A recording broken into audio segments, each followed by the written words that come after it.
आप सबका बहुत बहुत स्वागत है आपके अपने चैनल ज्ञानी बाबा 875 में। तो हम एक बार फिर से लेकर आप लोगों के लिए हाजिर है क्लास 10th का ज्योग्राफी। तो देखिए, इससे पहले जो हम लेक्चर में है तो क्या है, भारत संसाधन एवं उपयोग भी पढ़ा चुके हैं, प्राकृतिक संसाधन भी पढ़ा चुके हैं। अभी हम लोग पढ़ रहे हैं जल संसाधन।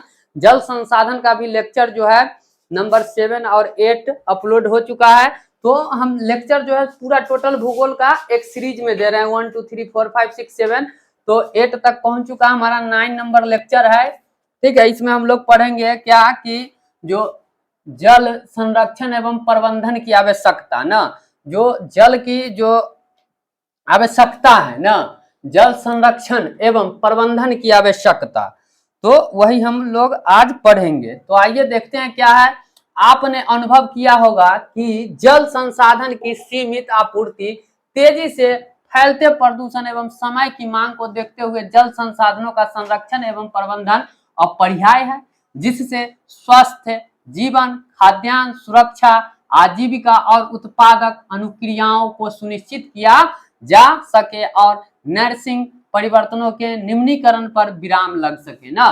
तो जैसा कि देख रहे हैं क्या कि जल संसाधन की जो सीमित आपूर्ति है ना, तेजी से क्या हो रहा है, फैलते प्रदूषण के कारण ना एवं समय की मांग को देखते हुए संसाधनों का जो संरक्षण है, उसकी रक्षा है, जो बहुत ही आवश्यक है ना, बहुत ही जरूरी है।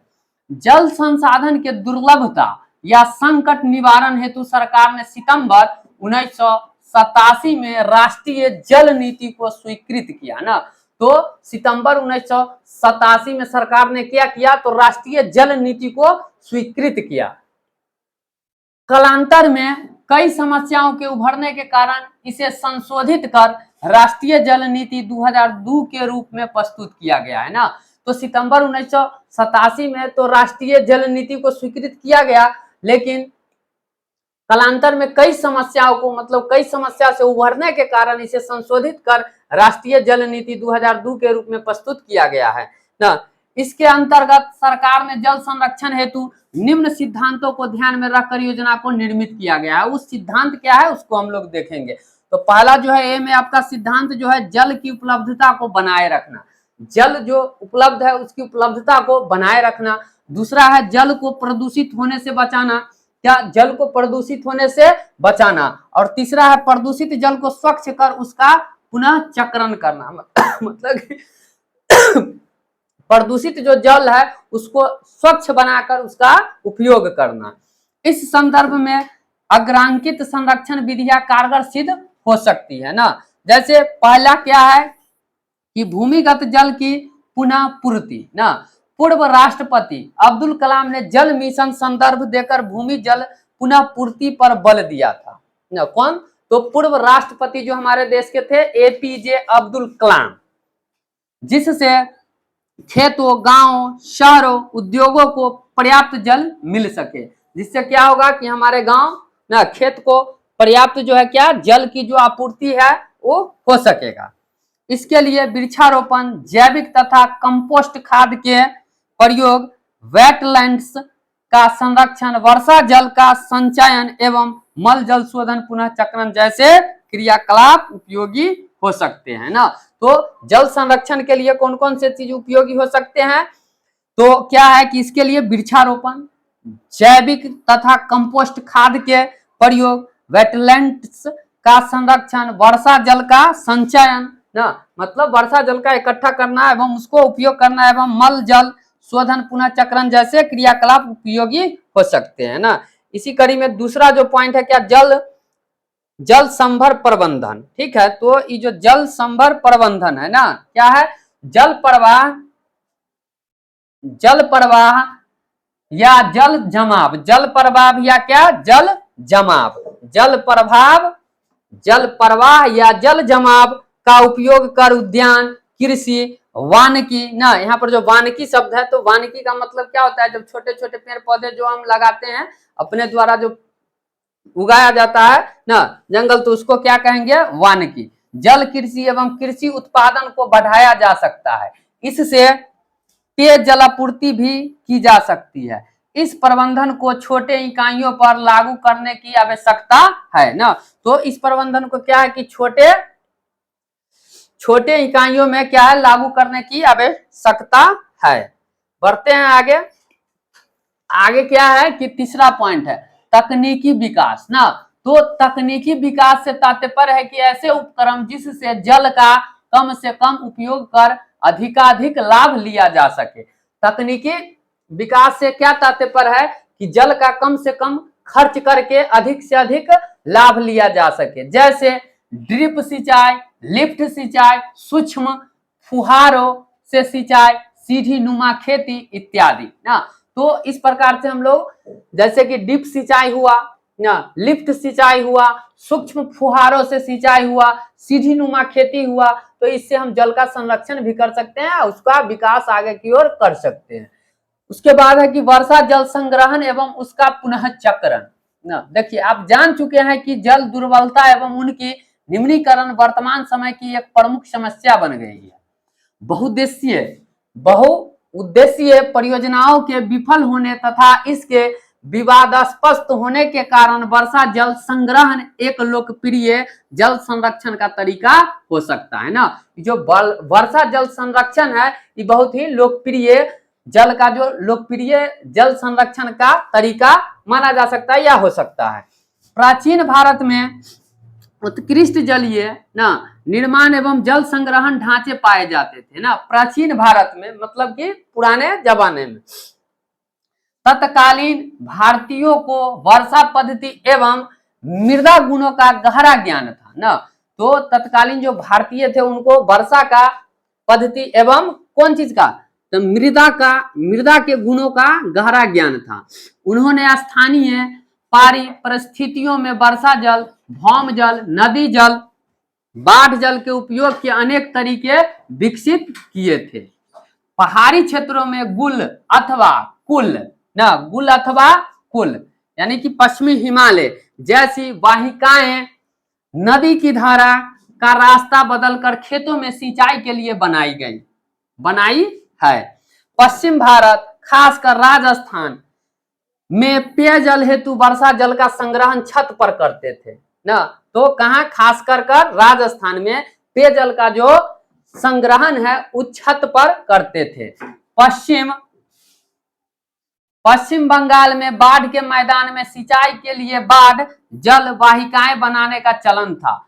शुष्क एवं अर्ध शुष्क क्षेत्रों में वर्षा जल को एकत्रित करने के लिए गड्ढों का निर्माण किया जाता था ना। जहां शुष्क है मतलब कि जहां सूखा पड़ रहा है या अर्ध शुष्क है, तो उस क्षेत्रों में वर्षा जल को एकत्रित करने के लिए गड्ढों का निर्माण किया जाता था, जिससे मृदा सिंचित कर खेती की जा सके। उसे राजस्थान के जैसलमेर में खादीन तथा अन्य क्षेत्रों में जोहर के नाम से पुकारा जाता है ना। जिसे जैसलमेर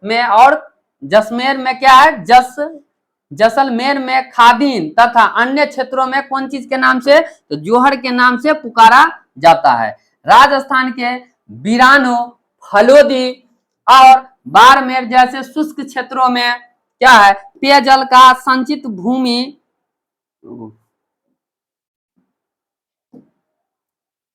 भूमिगत टैंक में किया जाता है, जिससे टाका कहा जाता है। जिसे क्या कहा जाता है, तो टाका कहा जाता है।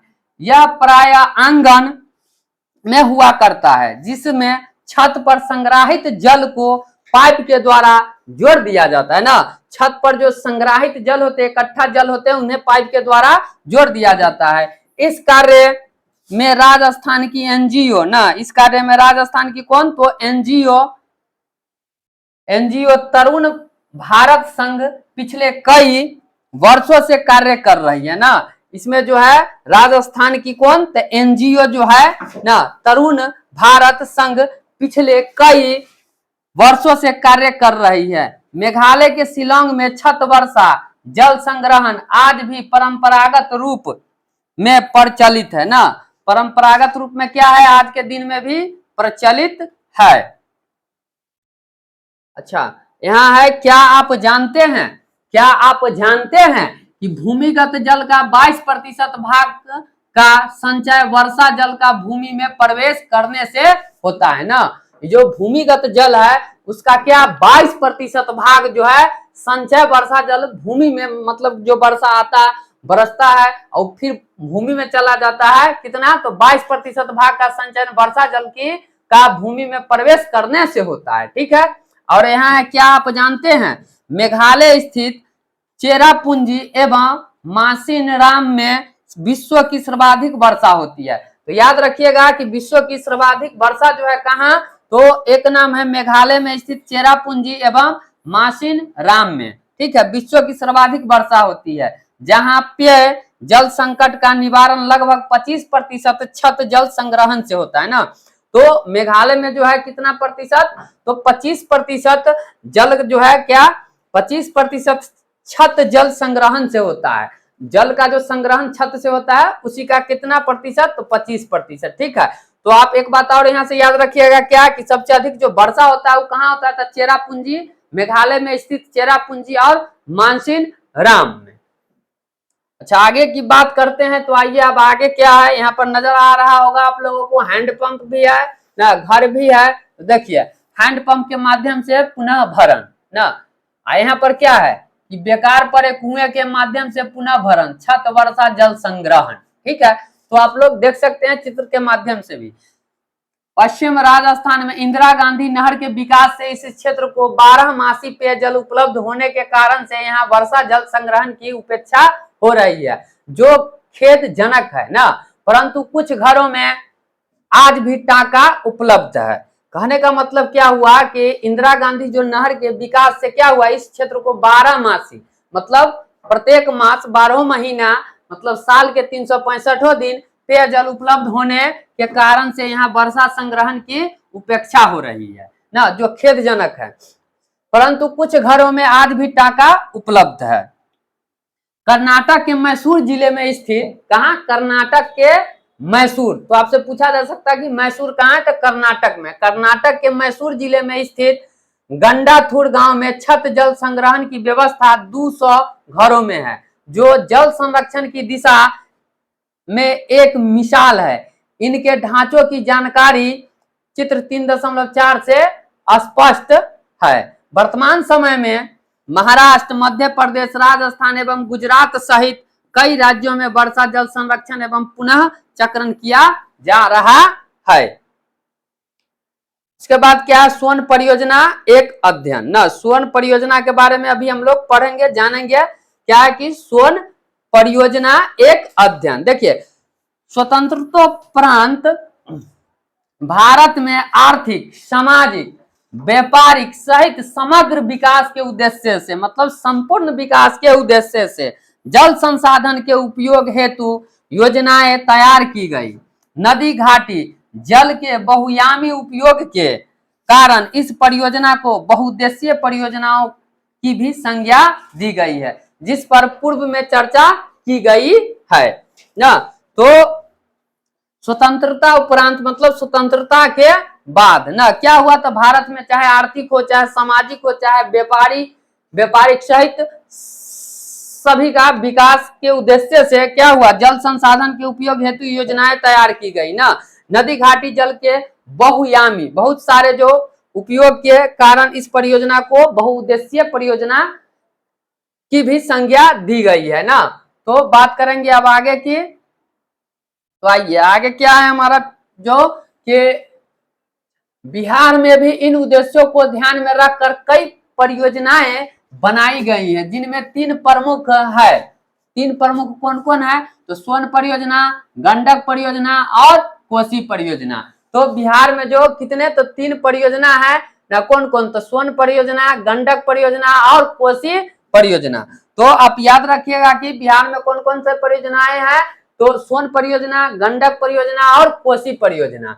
देखिए, स्वर्ण नदी घाटी परियोजना बिहार की सबसे प्राचीन परियोजना के साथ साथ यहाँ की पहली परियोजना है ना। अगर पूछा जाए आपसे कि बिहार की सबसे पहली परियोजना जो है कौन है, तो आप उसका जवाब दीजिए क्या, कि सोन परियोजना है ना। यहाँ की पहली परियोजना कौन है, तो सोन परियोजना। ब्रिटिश सरकार ने सिंचित भूमि में वृद्धि कर अधिकाधिक फसल उत्पादन की दृष्टि से इस परियोजना का विकास 1874 ईस्वी में किया था। आपसे पूछा जाए कि स्वर्ण परियोजना का जब विकास है कब किया गया था, तो 1874 ईस्वी में किया गया था न। इसमें डेहरी के समीप पूर्व एवं पश्चिम दिशाओं में नहरें निकाली गई है। इसकी कुल लंबाई 130 किलोमीटर है। कितने? इसकी जो कुल लंबाई है सोन परियोजना की वो कितनी है? तो 130 किलोमीटर है। पूरब की नहर से पटना, गया तथा औरंगाबाद जिले की लगभग 3 लाख हेक्टेयर भूमि सिंचित होती है ना, मतलब उसको पानी दिया जाता है यहीं से। इस नहर की पश्चिमी शाखा से 3 उप शाखाओं का निर्माण हुआ है ना। इस नहर की जो पश्चिमी शाखा है उससे 3 उप शाखाओं का निर्माण हुआ है। पहली शाखा भोजपुर तथा दूसरी शाखा बक्सर जिले को सिंचित करती है। तीसरी शाखा का प्रभाव चौसा क्षेत्र में है। इस प्रकार ये त्रिशाखाएं रोहतास, बक्सर एवं भोजपुर 3 जिलों को प्रभावित करती है ना। किस किस जिला को? तो रोहतास, बक्सर एवं भोजपुर तीनों जिलों को प्रभावित करती है। सुविकसित रूप से यह नहर 3 लाख हेक्टेयर भूमि को सिंचित करती है। कितने भूमि को? सोन परियोजना तो 3 लाख हेक्टेयर भूमि को सिंचित करती है। यदि आपको वीडियो पसंद आ रहा होगा तो जरूर वीडियो को लाइक कीजिएगा, चैनल को सब्सक्राइब कीजिएगा और बेल आइकन दबाना न भूलिएगा। फिर बढ़ते हैं आगे की ओर। अगला हमारा जो अगला टॉपिक क्या है, आइए। अच्छा, अब आ गए हैं हम लोग यहाँ क्या 1968 ईस्वी में इस योजना के डेहरी से 10 किलोमीटर की दूरी पर, एक मिनट कुछ छूट गया है, तो दूरी पर स्थित इंद्रपुरी नामक स्थान पर बांध लगाकर बहुउद्देशीय परियोजनाओं का रूप देने का प्रयास किया गया ना। कब? तो 1968 ईस्वी में ना। इस परियोजना से 10 किलोमीटर की दूरी पर, मतलब सोन नदी परियोजना से 10 किलोमीटर की दूरी पर स्थित कौन सा जगह? तो इंद्रपुरी नामक स्थान पर बांध लगाकर बहुउद्देशीय परियोजनाओं का रूप देने का प्रयास किया गया। इससे पुराने नहरों जल का बैराज से पुनः पूर्ति, नहरी विस्तारीकरण एवं सुदृढ़ीकरण हुआ। यही वजह है कि सोन का यह सूखाग्रस्त प्रदेश आज बिहार का चावल का कटोरा के नाम से विभूषित हो रहा है ना। तो अगर पूछा जाए जो सूखा प्रदेश है आज किस नाम से? बिहार का चावल का कटोरा किसको? तो सोन को कहा जाता है। तो यहाँ से आप याद रख सकते हैं ना, सोन का यह सूखा ग्रस्त प्रदेश आज बिहार का क्या? तो चावल का कटोरा के नाम से विभूषित हो रहा है। याद रखिएगा, चावल का कटोरा तो सोन। इस परियोजना के अंतर्गत जल विद्युत उत्पादन हेतु शक्ति गृह भी स्थापित हुए हैं। पश्चिमी नहर पर डेहरी के समीप शक्ति गृह की स्थापना की गई है, जिससे कितना? तो 6.6 मेगावाट ऊर्जा प्राप्त होती है ना। कितना? 6.6 मेगावाट ऊर्जा प्राप्त होती है। इस ऊर्जा का उपयोग डालमिया नगर का एक बड़े औद्योगिक प्रतिष्ठान के रूप में उभर रहा है। इसके अतिरिक्त पूर्वी नहर शाखा पर बारून नामक स्थल पर भी शक्ति गृह लगाए गए, जहां 3.3 मेगावाट विद्युत उत्पादन की जा रही है। इस परियोजना के नहरों का पुनरुद्धार हो रहा है। सोन की सहायक नदी कौन है? तो रिहंद के जल का उपयोग उत्तर प्रदेश सरकार करती है। तो याद रखिएगा कि सोन के जो सहायक नदी है उसका नाम क्या है? रिहंद है। तो रिहंद के जो जल का उपयोग कौन करती है? हमारे योगी बाबा, याद रखिएगा, उत्तर प्रदेश सरकार करती है ना, जिससे सोन को जल की कमी झेलनी पड़ती है। बिहार सरकार उत्तर प्रदेश सरकार से वार्ता के माध्यम से सार्थक समाधान के लिए पहल कर रही है।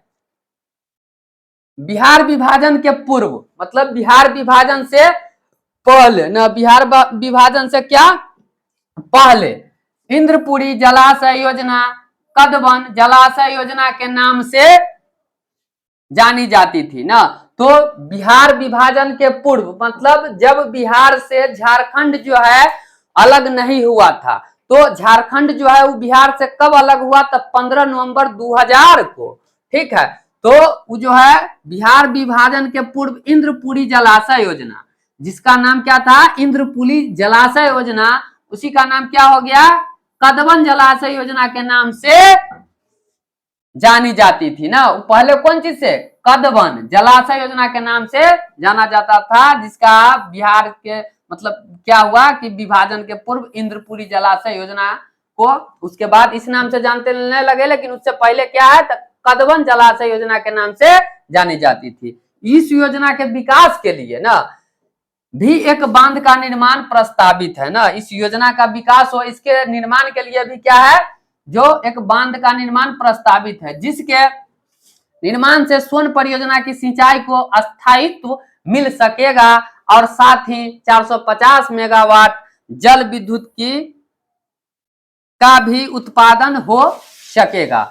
यद्यपि इसके स्रोत 3 राज्यों के अधीन है, जिसमें बिहार झारखंड की सहमति बन चुकी है ना। उत्तर प्रदेश की सहमति अभी भी प्रतीक्षित है, मतलब कि बिहार झारखंड का तो सहमति बन चुका है, लेकिन उत्तर प्रदेश की सहमति पर अभी प्रतीक्षा है। बिहार सरकार के ऊर्जा विभाग ने इस योजना के कार्यान्वयन हेतु राष्ट्रीय जल विद्युत निगम ना को सशस्त्र सहमति दे दी है। इसके अंतर्गत NHPC इस बांध का निर्माण जल विद्युत का सिंचाई हेतु संचालन भी कर सकेगा। जल आयोग इस परियोजना को स्वीकृत करने की कार्यवाही कर रही है। इस परियोजना का बिहार जल विद्युत परियोजना द्वारा भी प्रबंधन कार्य प्रगति पर है। इसके अतिरिक्त भी बिहारांतर्गत कई नदी घाटी परियोजनाएं प्रस्तावित है, जिसके विकास की आवश्यकता है, जिनमें दुर्गावती जलाशय परियोजना, ऊपरी क्यूल जलाशय परियोजना ना, बागमती परियोजना तथा बरनार जलाशय परियोजना है ना। इसके अंतर्गत यही सब परियोजना है। तो आज तक हमारा जो क्लास है यहीं पर समाप्त होता है। फिर हम लेकर आएंगे आप लोगों के लिए जल संसाधन से चैप्टर से जो भी आपके प्रश्न है, उन सभी प्रश्नों को हम लेकर आएंगे। तो तब तक के लिए वीडियो को लाइक कीजिए, ठीक है, चैनल को सब्सक्राइब कीजिए, और हम जब भी क्वेश्चन डालेंगे तो आप पर इसका नोटिफिकेशन पहुंच जाए, इसके लिए आप चैनल को सब्सक्राइब करें और बेल आइकन की घंटी दबाना न भूलें, ताकि कोई भी वीडियो अपलोड करें तो आप तक सबसे पहले पहुंचे।